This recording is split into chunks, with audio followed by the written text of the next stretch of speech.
on Amazon's website in Seller Central for Australia, they say that they allow up to 9 images on a product listing page. However, my products on Amazon, some of them get 9 images, most of them get 7. Now, why is that? I don't know. It's category specific, I do know that. But why this difference between? It doesn't make any sense to me. I have seen it too. I don't know what they're doing. It's kind of weird.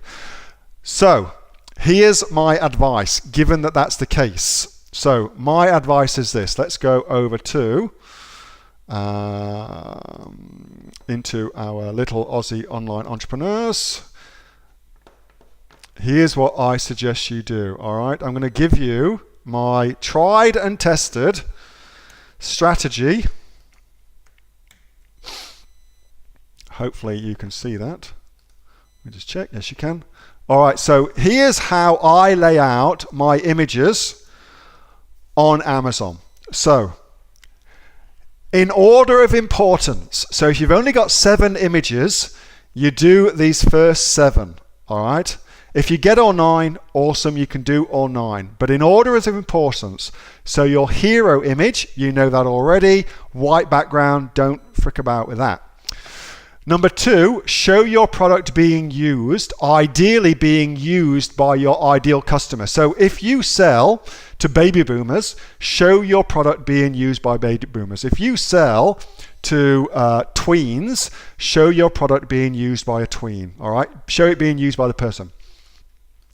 Your product will have certain main benefits based upon your bullet points, which should all be benefits.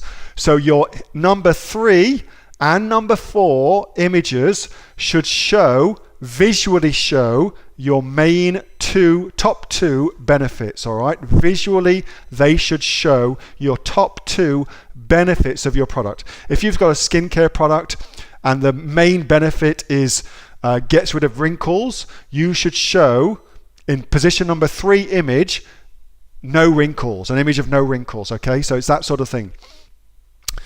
Position number 5 should be, if you're doing any deals, you should visually show your deals in one of your images. All right, because a lot of people don't look at the description, don't look at anything else, they just look at the images. So you should definitely, particularly on mobile, you should definitely have an image that shows what you're doing with regards to packages and promos and things like that.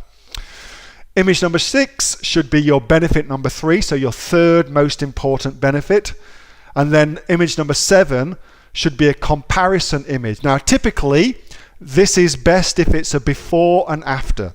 So if you're selling a makeup organizer, show a before and after. Before, untidy makeup. After, makeup organized. If you're selling a lawnmower, before, crappy lawns. After, gorgeous lawns. It's that kind of thing, okay? Or your brand versus another brand, which is yours, is second. If you can't do the before and after like I've just shown you, then do brand versus brand. This brand number 1 competitor is crap. My brand is awesome, and here's the 2 competing against each other.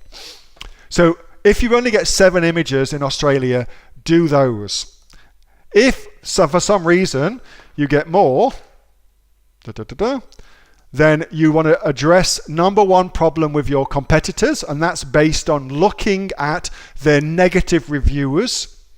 So if their negative reviews for a mop, for instance, say that the mop gets smelly, then you would say in image number 8 that your mop doesn't get smelly because of this bio thing that you've done to the mop head. I don't know, whatever it might be. But it's that kind of thing. So here's the problem your main competitor has. Here's how you've solved that. All right. And then number 9, again, your main competitor's problem, or you can also do things like a testimonial, or if your product is kind of techie, give instructions on using it. All right. So that's how I lay out my images, and indeed, If you get Mick Kelly from GoMibby to do your images for you, that's exactly the way Mick lays out the images too. So Mick and I collaborated on the best way of doing images, and that's how Mick does all of them. So if you just want to sidestep all that, just get Mick to do your images. Dead easy for you to do. But I hope that helps. I will post that in the group for you. There you go. So that's now in the group, so you've got that to go refer back to. So I hope that helps. Hey, thanks so much for watching that video, and I hope that you got some massive value from it. Before you go, do you live in Australia? If you do, this is for you. Would you like to learn how to sell things on Amazon here in Australia? Would you like to know what sells really, really well and what sells for the maximum amount of profit?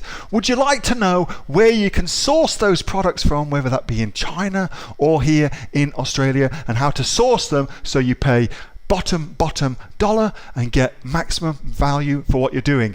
If you do, please subscribe to my channel and like this video, and you'll learn that and much more. It's the exact same information that people like Jeff from New South Wales I've used to make $45,000 a month on Amazon, that Sue, who's from the sunny coast, has used to purchase herself a brand spankly BMW every single year as a result of her e-commerce business, and the lovely Kate from Bowral in New South Wales has used to make $32,000 a year on a month, not a year, a month on Amazon, and indeed Anthony, who makes $15,000 a month on Amazon, selling, as he puts it, odds and sods. If you'd like to learn the exact same information that they use to maximize their profits for their Amazon businesses, subscribe to this video, like my channel, post below if you want me to teach you something. Okay, I'm out of here. Speak to you soon. Bye. Subscribe.